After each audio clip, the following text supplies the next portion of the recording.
Темата на това предаване, тъй като знаете, че то вече е кратко, 30 на минути, ще бъде посветен на прародината. Какви бяха мненията в историографията, когато тя започна да се интересува от българска история?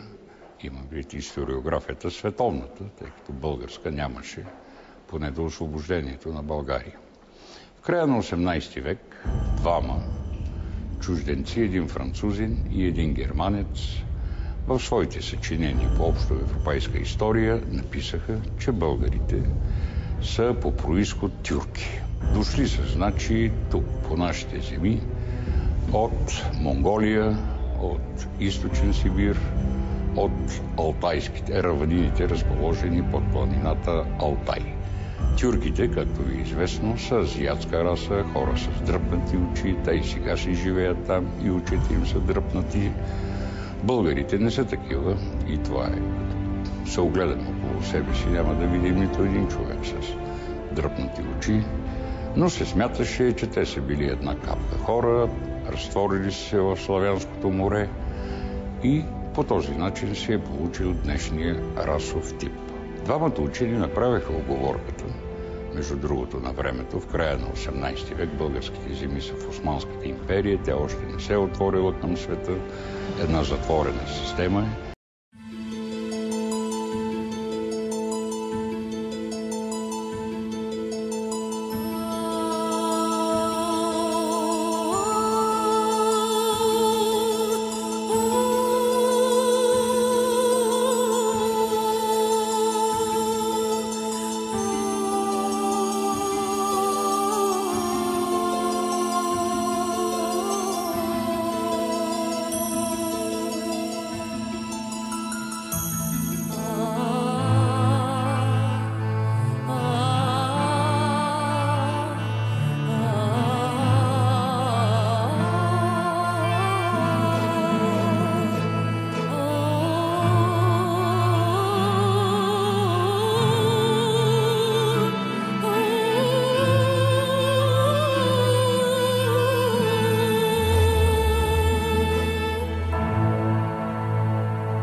Kızlar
Как става така обаче, че българите се устремяват на Запад?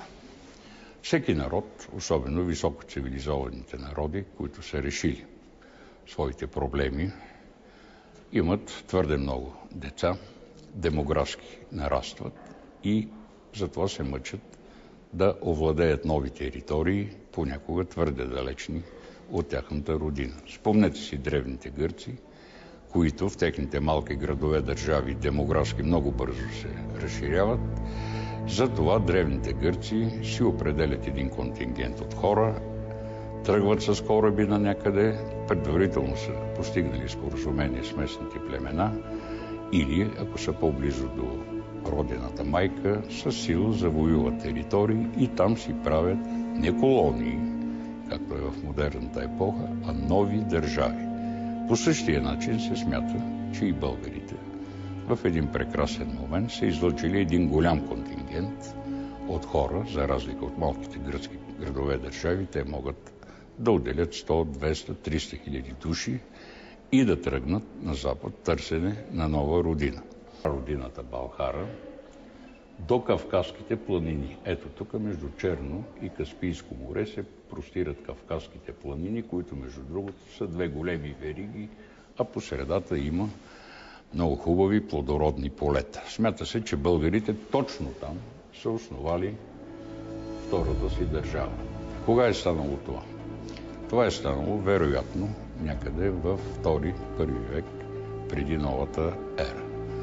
Тук българите вече се забелязват и от арменските хронисти, които са възхитени от тях. Казват, че са станали техни съюзници, заедно воюват с други народи и че българите са единствените, които имат висока цивилизация и имат каменни градове. Точно така пише един арменски хронист. Българите са единствените между околните на наш народи, които имат каменни градове. От тук българите започват да се разширяват и достигат, тъй като това са степи, днешните руски степи, овладяват всичко до Азовско море, до тази река. Оттам нататък вече влизат във връзка с Византийската империя и помагат, много често и помагат в войните срещу готите.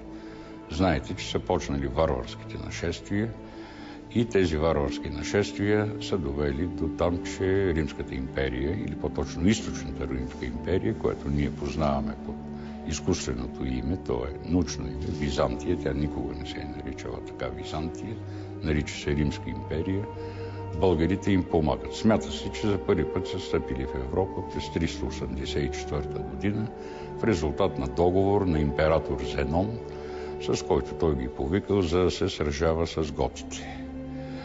Тогава се отбелязват и в последствие две големи български общности – кутригури и утигури. Тези племена или народи е по-правилното име, гърците нямат име за племе, те казват генус народ, вероятно са имали две български държави, които за съжаление някъде в началото на 6 век влизат в спорове помежду си, взаимно ослабват и са покорени именно от тюрките, от тюркския хаганат. Тюркския хаганат, който наистина се развива на изток, се е прострял и създава една огромна държава между Волга и Черно море. Но това не е било робство в съвременния смисъл на думата. Просто държавните ръководители на българските племена просто признават властта на тюркския хаганат, запазвайки и своите постове, запазвайки и своята власт. Власт малко по-голяма от тази на областни управители, речем, но все пак власт. Как българите стигат до тук? Обикновено ние смятаме, че прабългарите, а те никога не са се наричали така, те се наричат българи. Българите не са били наистина хора, които могат да търпят чуждо робство. Те са продължавали да сключват договори с Византия, продължават да сключват договори с аварския хаганат и често участват и с хуните, също между другото, забравих, и да участват в различни походи за своя собствена сметка. Византия е правила опити да привлече тези племена като постоянно население в границите на Византийската империя. Затова сега последните изследвания сочат, че много преди Аспарух, т.е. преди 680 година, български военни отряди заедно с семейства се заселват в днешните български земи. В Силистра на първо място и Силистренско смята се, че потомци на тези заселени 100 години преди Аспарух прабългари са днешните гребенски села, които се простират между Тутракан, Силистра и дори в Румъния, покрай румънския бряг на Дунава. Други прабългари са се населили в Белград, други в Македония, други в източна Тракия. Но те се заселват вече като византийски поданици, като федерати на Византийската империя. Голямото заселване става в резултат на драматични събития, свързани с ръководителя на едно от българските племена, на племето Оногундури, Канко брат. Канко брат, ще видите в музея част от неговото съкровище, е бил изпратен в Византия, в Константинопол, още като дете, за да се обучава, така да се каже, на управление на държава. Той е бил отглеждан в императорския двор, император Иракли, с който са станали големи приятели, с жена му Мартина, с децата му. След близо 4-вековно престояване в Византия, след приела и християнство, заедно с съпровождащото го свита от млади благородници, Канко брат най-неочаквано заминава на север, където се обявява за ръководител на самостоятелна, независима българска държава.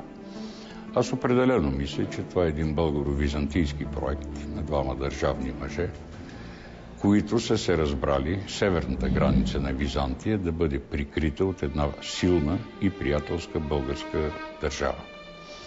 Канко брат много бързо успява да овладее голяма част от евразийските степи и да създаде държава, която византийските автори наричат Велика България. Велика България се е простирала от Карпатите, ето тук са Карпатите, до река Волга.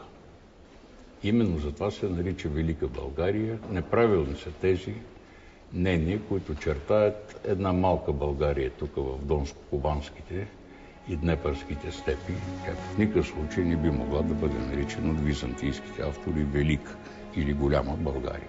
Голяма България е била точно това. Обикновено се смята, че тази България е била унищожена от хазарския хаганат, а оцелелите българи са се спряли в тръстиките на брега на Дунав. Това не е вярно. Хазарите наистина нанасят много силен удар на българската държава, на Велика България, към края на живота на Кубрат, но те само я разсичат на две. Ето, хазарите разсичат Велика България на две. Две части на Велика България, Дунавска България и Волска България оцеляват и следващите векове се превръщат в значими европейски суперсили. Това, което е останало на Аспарух, никак не е малко, драги зрители. На Аспарух е останало територията на днешна Влахия, територията на днешна Молдова и територията на почти цяла днешна Украйна. Знаете, че гроба на Канко брат е намерен не в Анагория, както гледахме в един филм преди 30 на години, а е намерен ето тук, в Полтава, която се намира на значително разстояние от морския бряг. В тази държава са живели не по-малко от 2 милиона българи. В тази държава има поне 100 000 армия и това обяснява защо, когато в 680 година Аспарух започва война, за да премине на юг от Дунав и да овладее територии на юг от реката. Това е неговото сериозно намерение. Византия реагира точно така, както се реагира и днес всяка държава при наличие на крайна военна опасност. Нападение на едно малко племе спряно страстиките на Дунава, в никакъв случай няма да застави Византия да изпрати цялата си армия и целия си флот, и то под командването на императора, за да воюват с тях. А едно малко племе, спряно в тръстиките на Дунава, до тогава в никакъв случай не би могло да нанесе поражение на 60 000 на византийска армия, но което е по-важно, след това да овладее цяла Мизия, да премине дори и в Тракия и по този начин да накара Византийската империя да направи нещо, с което тя никога не се е съгласявала до тогава. Да признае владението на територии на юг от Дунава на всеки нападател. Тя не се е съгласила с хуните, тя не се е съгласила с аварите на времето, когато води войни с тях, тя не се е съгласила и с готите. Крайната цел на византийската политика е да река Дунав да й бъде северна граница, тъй като е нормална, голяма, широка, естествена преграда. А всяка държава се мъчи да има една преграда между себе си и евентуални нападатели. Византия, ако не успее със собствени сили, е подкупвала други племена, за да нападат нападателя, но ги е принуждавала в крайна сметка и хуните, и готите, и аварите да се изтеглят на север от Дунав. С българите Византия не е успяла да направи и това. А какво означава това? Това означава, че българите са били многобройни, говоря за прабългарите, естествено, и наистина още хазарския хаган е казал, че българите са толкова многобройни, колкото са песачинките на пясъка в един плаж. Второ, че имат сериозна военна сила, не няколко хиляди души, конници, а поне 100 000 армия, защото толкова е армията на Византия в тази епоха, която им е нанесла военно поражение и им е позволило да се разширят с територията на днешна Северна България, както е по мирния договор в 681 година. Вероятно ще се запитате как българската армия успяла да разгроми византийската армия, която е всъщност римската армия, най-добре обучената, най-добре въоръжената армия на епохата. Вероятно ще се запитате и как така Византия не е успяла да привлече съюзници. Вероятно ще се запитате как Византия след това в следващите войни не е успяла да победи българите. Българите винаги побеждават. Иначе нашата държава не би оцеляла и до ден днешен. Още в 7 или 8 век византийците щяха да я ликвидират. Истината е, че нашата армия е била от технологична гледна точка много по-добре въоръжена от византийската. Византийската армия е пехотна. Те са въоръжени с мечове. И вероятно, по аналогия, много съвременни автори смятат, че и българската армия е била въоръжена с мечове. Дори станали класически в пиеси, в филми. Хан Аспарух седи не е толкова голям меч, нали, горе в дръжката, да го забива в земята и да казва: от днес тук ще бъде България. Няма такова нещо. Българите са въоръжени до един с сабли. Това откриваме в некрополите. Ето това са сабли. Тази сабля, която е откована с злато, според българския протокол е принадлежала на някой хан. За съжаление, ние не знаем точно на кой хан е принадлежала. Ето 3 други сабли. Сабята е много по-ефективно оръжие, особено когато се използва от конници, а нашата армия е конна. Това, че армията е конна, не означава, че ние сме номади, които си бродят с кончетата по степите. Това означава, че имаме танковете на епохата. Конните отреди, които са нанасили страшни поражения на византийската армия. А с сабята може да се работи. Не е хубава дума, но не можах да измисля друга много по-добре, отколкото с меч. С византийския меч пехотинеца може да мушка само напред. Той няма дори и пространство да го размаха и да нанесе удар в плътния строй на пехотната част. Докато конниците, препускайки, могат да въртят сабята на 360 градуса около себе си и да нанасят немилостиви удари, където си поискат. Това е една от причините, а това е едно нощче, също златно. Всеки прабългарин, както се вижда от една рисунка в византийски ръкопис. Ето как се използват сабите, дори при спешаване на конниците, а на колана му виси същото ножче, там с червена кания до кисийката, а това е колона на прабългарина. Колона, така като ги гледаме, трудно може да се каже, че наистина му е стягал гащите. Той по-скоро е символ, както и сега, като вземеш пленник, му снимаш колана. Той е символ на боеца. Той бележи рода му и не дай Боже някой да загуби в бой колана си, т.е.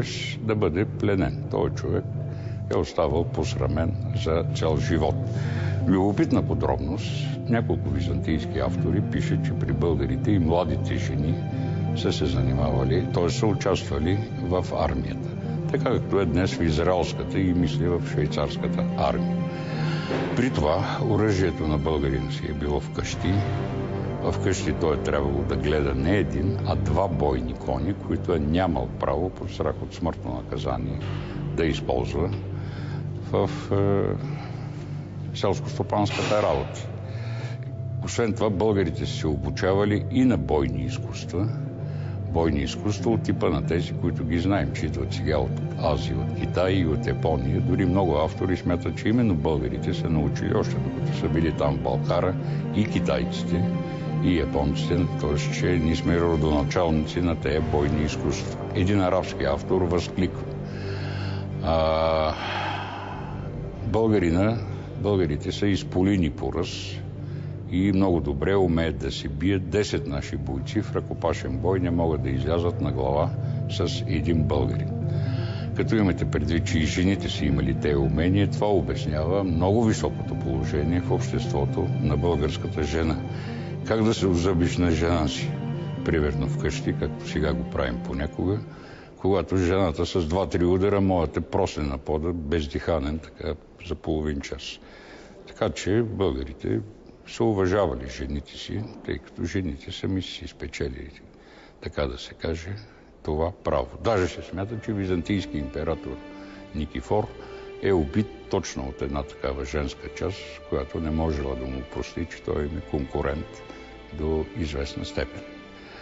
Разбира се, българите са имали разнообразни тактики, с които са побеждавали най-добрата армия на епохите. Те много често използват, пишат засадата. Конна част измъква византийците в диво преследване, след което изведнъж се обръща, налита върху тях, а по фланговете, защото българите са ги вкарали в капан, по фланговете ги атакуват други български части, които византийците не са забелязали. Използвали са и тактиките на сдружаване с други племена, които българите